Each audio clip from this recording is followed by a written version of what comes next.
Death Stranding is the next big enigma that Hideo Kojima has sold us as a genre-creating example of his mastery and wit. It's something that after his falling out with Konami, people were really looking forward to. They wanted to know what this man could do when he was unshackled, what it looked like when he had complete freedom, and no one could tell him no. The game starts with a long sequence of story and set pieces that tell you everything you need to know about the setting. It brings you into the world and will engage you with vagueness and a sense of mystery. It wants to keep you asking the question, what does any of this mean? Because that's what the writers are used to their audience asking. It sets the mood extremely well, and there is a thought-out background. It gives you tiny bits and pieces at a time if you love reading lore. I want to cover this game from start to finish and give you an idea of my thought process every step of the way. Obviously, this review has some pretty major spoilers because the entire concept of what this game does with its storytelling relies on you knowing nearly nothing about it. Fair warning here. The prologue takes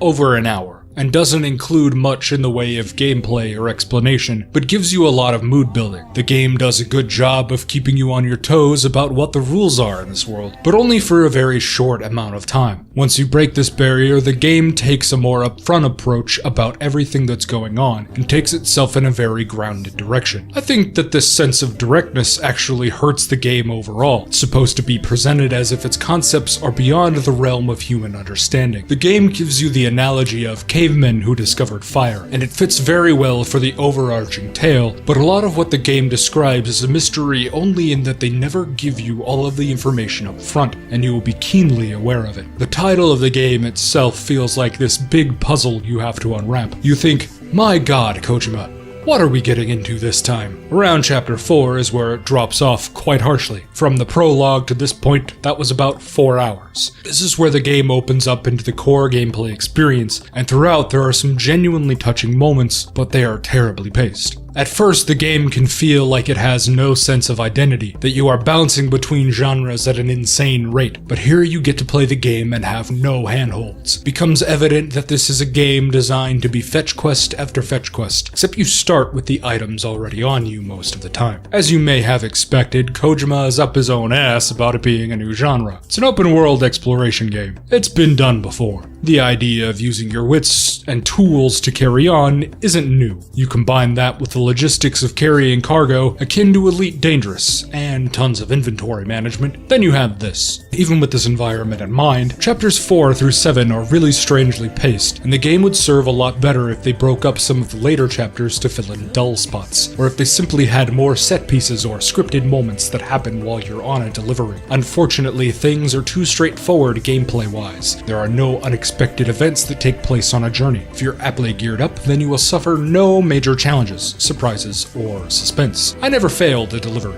I never got anything lower than an S rank, and I never once died in an unscripted moment. Mechanics are introduced at an odd pace, where it feels like it's far too late for you to be learning how to do something. You spend almost the entire game holding down the L2 and R2 buttons, so Sam doesn't trip and fall on his face. He has a very poor sense of balance, even without some of the absurd loads you can carry. The loads themselves can vary, and in my opinion, were pushed as far as they could go conceptually. I also feel like what you have to do isn't challenging enough at its core. A large part of this is in the design of your obstacles, so let's break them down into 3 groups. You have your physical obstacles, what you can get around via tools, perseverance, and patience. You have your BTs, or your horror light sections, and you have your terrorist/mule areas that are basically your human enemies. Breaking them down in order, it's like this. Your physical obstacles are mostly things you can get around with preparation, something that the right gear or the right tool will help you get through without a whole lot of trouble. Certain areas are more of a struggle because they have things that require certain tools that might be harder to use frequently or that you won't have on hand. The landscapes vary wildly and are always fresh. This is where the online mechanics come into play and make things really strange. You get online help by connecting areas to the network through natural progression, so things are easier to visit a second time. This can be spotty and unreliable, so the game wants you to also set up a lot of your own tools along the way. Sometimes this is more of an issue, and sometimes sometimes it makes the game trivial. I think fundamentally, it's holding you back, and you have to play it with the online features enabled to get any sizable amount of joy out of it. The name of the game is Logistics, and if you don't smile at the idea of making roads from scratch, or taking extremely huge amounts of materials from one place to another with not well telegraphed rewards, then you're just not going to enjoy it. The online mechanics are reinforced in concept by the story, but this doesn't make them engaging or enjoyable. When the entire point of your online community is to make traversing the game easier, because walking around is the game, then the ultimate goal of online is to make it easier to walk everywhere. You've designed something that defeats itself in every way, a Mobius strip of failure. This section's entire purpose is for you to not have to play the game as intended, if that makes sense. The online interactability is very niche. Games like this have a defined shelf life, and I have to resign myself to holding this against the design regardless of how omnipresent it is. If I need something, or if the game wants to take me on a certain path, it should provide it or lead me there through suggestion. This feels almost like the developers were trying too hard to stick to their theme of community, rather than trying to implement something engaging and fun to play. I know that the idea is that by the holiday gift-giving season,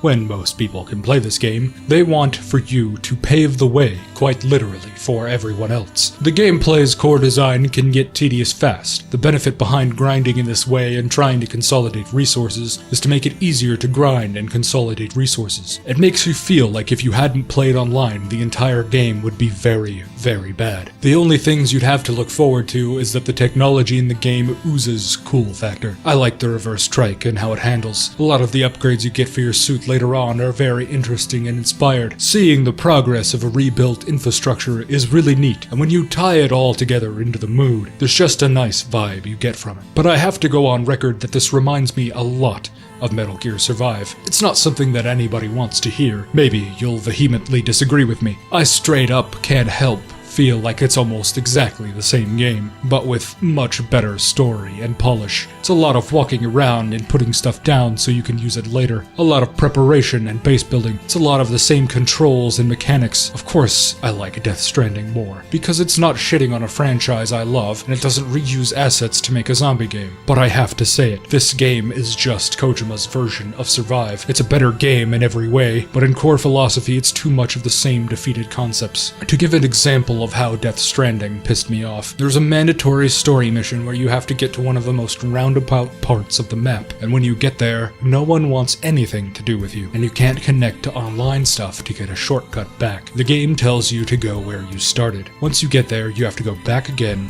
with a heavy load. I was somewhat lucky because I had online features on, so the trip back was only half a trip because someone was nice enough to have a safe house exactly on the edge of where the network ends, so 3 trips became 2.5 trips. This infuriated me because there was no reason for it except to break up 2 very short, albeit important, story moments. It was here that I completely wanted to stop playing, and I took multiple breaks along the way. This game made me so pissed off, and that morning I was ready to give this game the most sour review. I couldn't believe what I was playing, because it was just the latest thing in about 10 hours of grading quests. However, right after this chapter, it perks up because the mountain section is more fun, and the game informs you before you set out what you need to do and what order it needs to be done in. It doesn't surprise you with any more bullshit. This game steadily made me change my opinion on almost everything it does. But moving on to the BT sections. This is horror stealth gameplay at its most bare bones. In certain small sections of the game, you're surrounded by these ghosts from the afterlife. You can't see them, you can't hear them, but you know they're there. Except in gameplay, this doesn't play out how the beginning of the game cutscenes show you. If you stop moving, you can see where they are. The BTs would have been more intimidating if you couldn't see them at all.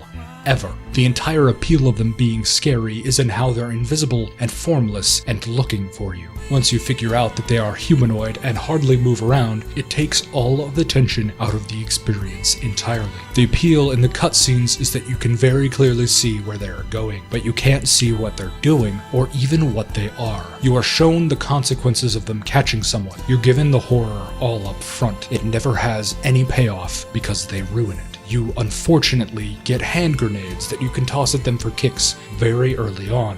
It's child's play, and with the first back game, they have no characterization in this world at all. Sometimes they're just around. Once you build roads, there's never something like a roadblock. I would love for there to be an ambush-style event that can happen where someone throws a net over your vehicle that shocks and disables it, or you, and makes you feel tension or entrapment. No enemy ever does anything that makes them feel like they're a part of the world in a way that's pre-established to the player. Almost everything that happens is told in character backstory and never shown. This is so disappointing, and part of the reason the world feels so lifeless. Because of how I tried to play it, I kept waiting for something big and cataclysmic to happen, but that moment doesn't seem like it will ever come. It took 10 hours to get to an extreme rush of cutscenes and stuff to do. Chapters 8 through 15 happen so fast, and everything before it is really slow. When I got to Chapter 8, I was so gripped by everything that was happening, I couldn't put it down until it was done. The ultimate failure of Death Stranding is that it's unbalanced. Even when bigger story elements happen, they fall flat because I had to circumvent a really strange design. A race to get somewhere that was mostly just driving on a road, and then being frustrated wasn't very interesting. There could have been set pieces or fun moments in the interim.